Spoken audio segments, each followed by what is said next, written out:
Update muna tayo mga kababayan sa bagyong Yuan po, no? So grabe ito mga kababayan ngayon. So pumapalo po ang kanyang hangin ng 200, okay, 5 kilometers per hour. So very strong typhoon po ito na si Yuan po mga kababayan. So ngayon grabe ito, no? Nandito po siya ngayon, lumalakas lalo dito po sa Dait, okay? Or dito po sa Bicol region. Kung saan puro na po yung malalakas na hangin po. Umaabot at pumapalo na po, no. Pinakabababa na po yung 100 hanggang, okay, 168 kilometers per hour. So ayan po mga kababayan. Dito na po yan sa Bicol region. Kung makikita nyo po, no, Matnog, Sorsogon, Pilar, Iriga, so ayan po, Naga City, nandiyan na po yung Legazpi, at syempre po yung Dait po mga kababayan.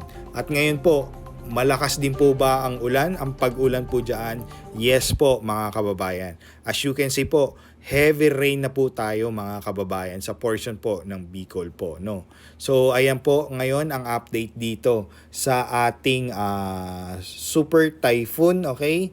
U1. So as you can see po ngayon, mamaya po, okay, dadaloy po ito, dito na po yan sa Luzon, kung saan po magkaka-heavy rain na po dito po sa Nueva Ecija, banda po dito Gabaldon, Maria Aurora po mga kababayan. Hanggang paakyat na po yan, heavy rain din po, no, hanggang moderate din po sa Tugigaraw, Apari, so ayan po. So Isabela region or Nueva Ecija tayo, no? So ayan po mga kababayan, malalakas ang ulan din po. Syempre check natin kung malalakas din po ang paghangin po diyan. Opo mga kababayan, dito na po yan sa portion ng Kasiguran po, no? Palanan, yan.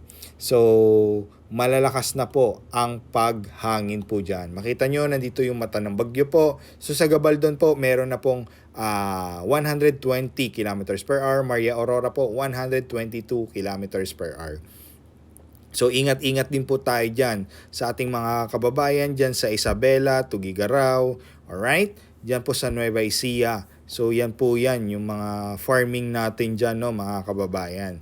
So ingat-ingat po kayo, Gabaldon po mga kababayan, 120, Gapan, Nueva Ecija. So mamaya po yung alas 4, magla-landfall po dyan, okay? So alas 6, alas 7 po ng gabi, yan na po yung update natin dyan sa Gabaldon. Okay? 152 kilometers per hour na po ang paglakas ng hangin. Ganon din po dito, no, sa Isabela region, sa Ilocos Norte region, ganon din po. Malakas din po. Pagudpod natin is 110 kilometers per hour na po mga kababayan. So grabe ito mga kababayan. Dito po yan dadaan sa Nueva Ecija at sa Pangasinan. At syempre po, La Union, okay? San Fernando, La Union, papunta na po yan ng Bulinaw. So, dito po siya mamayang gabi, alas 8, okay? So, ng gabi. So, lalakas pa po lalo mga kababayan. Dadaan po siya dyan. Alright, so ingat-ingat na lang po dyan sa ating mga kababayan po. Dyan po sa portion ng Isabela, ng Aurora, tawag dito, Baguio City, Nueva Ecija, syempre po yung Bulacan region din po mga kababayan. Lalo na po syempre yung Pangasinan, Tarlac at San Fernando, La Union. So yan po ang update natin mga kababayan dito po sa bagyo na to. So more updates pa po tayo, huwag kalimutan mag-follow na rin po dito po sa ating social media account.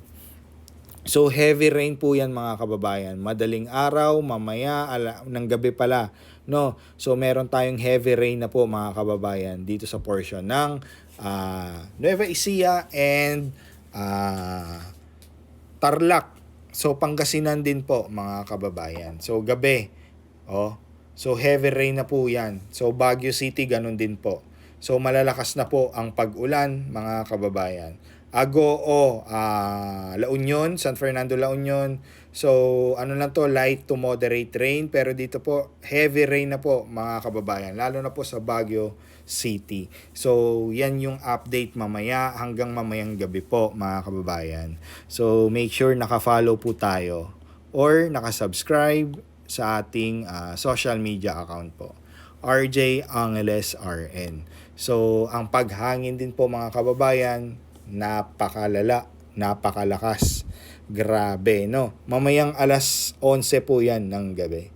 So, ayan po mga kababayan, nandito ng mata ng bagyo dito sa Bungabon, okay? Sa Nueva Ecija po yan. Cabanatuan Nueva Ecija, Gabaldon Nueva Ecija, Gapan Nueva Ecija, Concepcion Nueva Ecija. So dito po, Tarlac City na po yan. So ganun din, mamayang gabi na po mga kababayan. So keep safe everyone na lang po mga kababayan natin dyan, no? Sa Nueva Ecija, La Union, Ilocos Norte, Ilocos Sur, Tugigaraw, Isabela, yun nasabi ko na, Nueva Ecija, at syempre po mga kababayan sa Metro Manila din po, no. So magkakaroon din po ng malakas na hangin at pag-ulan. Cavite po meron pong 85 kilometers per hour. So ganun din po ang pag-ulan, meron to moderate to heavy rain na po tayo. Ganun din po sa Mariveles at sa Nasugbu, Batangas. Ganun din po, no, may karoon ng light rain po mamayang gabi sa Batangas po. Pero usog natin mamayang madaling araw, pero mamaya pong gabi, grabe po ang lakas ng ulan po dyan sa Batangas City. Alas 10 ng gabi po mga kababayan, magkakaroon po ng malakas ng pag-ulan. Ganon din po, no, ng alas 6 ng hapon, okay, ng gabi. So ngayon, yung hangin naman po, medyo malakas na rin po, no, magkaroon ng 96, okay, to 106 kilometers per hour po mamayang gabi po sa Batangas. Ganon din po sa Dasmariñas, Cavite. At ganon din po mga kababayan dito po sa Laguna. So meron pong malakas na hangin mamayang alas 6, alas 7, alas 8 na po mga kababayan. At malakas din po ang pag-ulan sa Batangas. So heavy rain na po tayo dito. At moderate po dito po sa Silang Cavite, Tagaytay, Calamba, Laguna. At light rain naman po, no, dito na po sa Metro Manila. So ayan, moderate rain. So moderate rain na rin po, no. So malalakas-lakas na po ang pag-ulan. Ganon din po ang paghangin mamayang alas 6. So for more updates po, follow po natin ito. Comment down below kung ano po ang inyong lugar at yun na po ang ating weather forecast. Thank you so much.